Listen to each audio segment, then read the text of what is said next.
అమిత్ షా సమక్షంలో దక్షిణాది రాష్ట్రాల ముఖ్యమంత్రులు సమావేశం జరిగింది. దక్షిణాది రాష్ట్రాలకి ఆయన హెడ్ కాబట్టి జరిగింది.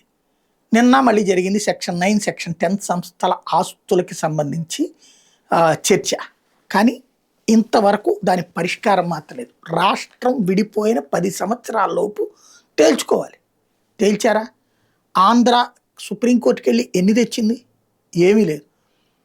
అక్కడ పవర్లో ఉన్నటువంటి ఇంతకుముందు 10 ఏళ్ళు పవర్లో ఉన్నటువంటి కేసీఆర్ తెలుగుదేశానికి మిత్రుడే, జగన్ వచ్చినప్పుడు జగన్కి మిత్రుడే.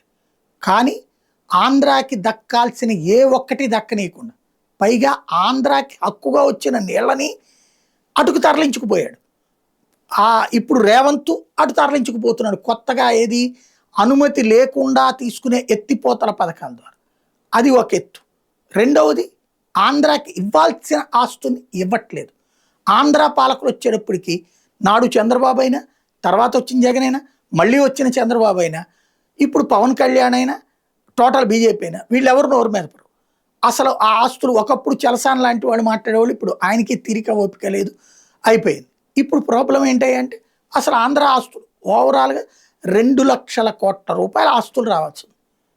షేర్ల రూపంలో ఇది అక్కడ మనకి కేటాయించబడినటువంటి, ఎందుకు వదులుకుంటామో తెలియదు. అదే స్పెషల్.